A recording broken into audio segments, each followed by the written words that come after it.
हज़रत हसन बसरी का ज़माना था। आपकी एक मुरीदनी थी माई, उसका एक बेटा था बड़ा गुनाहगार, स्याकार, बदकार, बदअमाल। अपनी सारी जिंदगी में हर गुनाह उसने किया। शराब नोशी करता था, हर वक्त शराब के नशे में रहता था। तो एक दिन जब वो करीबुल मौत हुआ, करीबुल मर्ग हुआ, तो अपनी माँ के पास आया, आके माँ की गोद में सर रखता है, ज़ारो कतार रोता है, माँ मैं गुनाहगार हूँ, स्याकार हूँ, बदकार हूँ, बदअमाल हूँ, शराबी हूँ, हर वक्त शराब के नशे में रहता हूँ।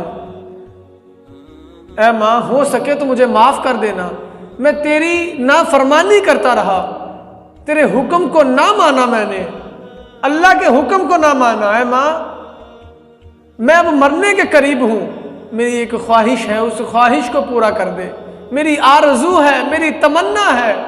माँ ने पूछा, बेटा क्या तेरी आरज़ू है? अर्ज़ करता है, माँ मैंने बचपन में, जवानी में नादानियों की वजह से अल्लाह की हुजूर हाजिरी नहीं दे सका, हर वक्त गुनाहों में मुब्तला रहा। माँ अगर मैं मर जाऊं, मुझे मौत आ जाए, तो अपने पीर के पास चली जाना, हसन बसरी अलैहि रहमा के पास चली जाना, तो उनको जाके ये अर्ज़ करना कि मेरे बेटे का जनाजा पढ़ा दे।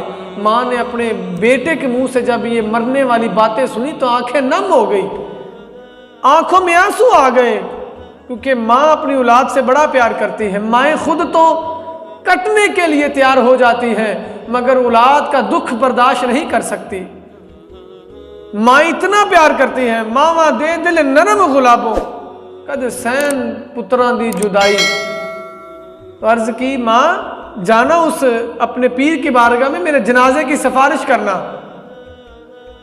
माँ हजरत हसन बसरी की बारगाह में हाजिर हुई, जाके ये कहा, मेरा एक बेटा है, स्याकार है, बदकार है, वो शराबी है, आप जानते हो। तो उसकी ये ख्वाहिश है कि माँ मैं मरने के करीब हूँ, आपके पीर साहब अगर आके जनाजा पढ़ाएंगे तो ज़ाहिरी बात है पीर साहब के साथ चंद बंदे आएंगे, आदमी आएंगे, तो उनकी वजह से, उनकी बरकत से अल्लाह मेरी बख्शिश फरमा देगा। हसन बसरी अलैहि रहमा ने जब ये सुना तो कहा, माँ मैं तेरे बेटे का जनाजा नहीं पढ़ाऊंगा, वो तो बड़ा गुनाहगार है, हर वक्त शराब के नशे में रहता है, मैं उसका जनाजा नहीं पढ़ाऊंगा। इनकार कर दिया। माँ वापस आई, माँ का चेहरा बेटे ने देखा उतरा हुआ है, गमज़दा है। जब माँ का ये चेहरा देखा तो बेटे ने कहा, माँ क्या कहा पीर साहब ने? तो माँ कहती है, बेटा उन्होंने इनकार कर दिया, नहीं पढ़ाएंगे तेरा जनाजा। तो बेटे ने अपनी माँ से गोद में फिर सर रखा और अर्ज की, अम्मा मुझे एक सवाल का जवाब तो दे। माँ मुझे ये तो बता, मेरे गुनाह ज्यादा है या रब की रहमत ज्यादा है? मेरे गुनाह ज्यादा है कि रब की रहमत ज्यादा वसी है?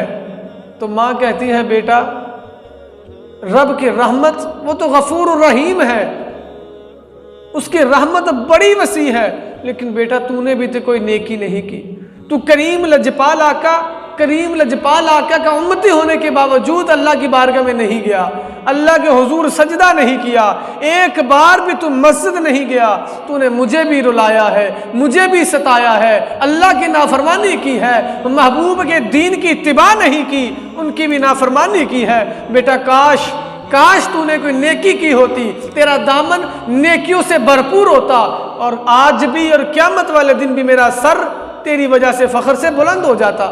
माँ की आंखों में आंसू है, माँ ज़ारो कतार रो रही है।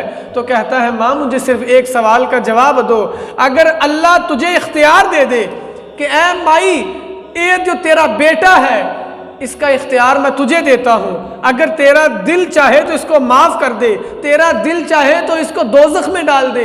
ऐ अम्मा, अल्लाह तुझे मेरा हाकिम बना दे, अल्लाह तुझे मेरा इख्तियार दे दे, तो अम्मा बताओ मुझे दोज़ख में दाखिल करोगी या जन्नत में डाल दोगी? तो माँ एक लम्हे को ज़ाया किए बगैर बोली, बेटा अगर अल्लाह मुझे इख्तियार दे दे, अगर अल्लाह मुझे इजाज़त दे दे, मैं तुझे कभी तो आग में जलने ना दूं, मैं उसी लम्हे तुझे जन्नत में दाखिल कर दूंगी।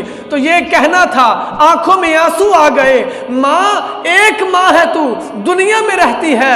ऐ माँ, तूने मुझे पैदा किया, तेरे शिकम से अल्लाह करीम ने मुझे जिंदगी अता फरमाई। अगर तू मेरी तकलीफ को बर्दाश्त नहीं कर सकती तो वो खालिक, वो तो 70 माओं से बढ़कर प्यार करता है, वो कैसे बर्दाश्त करेगा।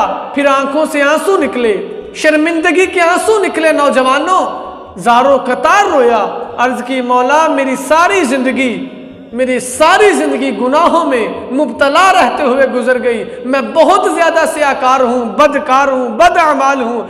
इज्जत के साथ रोया, तड़प के रोया, और रोते ही उसकी रूह कब्ज़ हो गई। माँ अपने बेटे की मैयत पर बैठकर आंसू बहा रही है, आंसू बहा रही है, क्योंकि सदा ना बाग़े बुलबुल बोले ते सदा ना बाग बहारा, सदा ना बाग़े बुलबुल बोले ते सदा ना बाग बहारा, सदा ना मापे हुसन जवानी ते सदा ना सोबत यारा, ते लै यार हवाले रब दे ते मेले ही 4 दिना दे। उस दिन ईद मुबारक हो सी जिस दिन फेर मिलांगे। ज़ारो कतार रोए। अभी यही बात थी कि दरवाजे पे दस्तक हुई। माँ दरवाजे तक गई, दरवाज़ा खोला, देखा कि खुद हजरत हसन बसरी तशरीफ लेकर आ गए हैं। नौजवानों, ये दुनिया हमेशा रहने की जगह नहीं है। वो शायर कहते हैं, जगह जी लगाने की दुनिया नहीं है, ये इबरत की जा है, तमाशा नहीं है। हजरत हसन बसरी तशरीफ लाए तो माँ ने बड़े ताज्जुब से पूछा,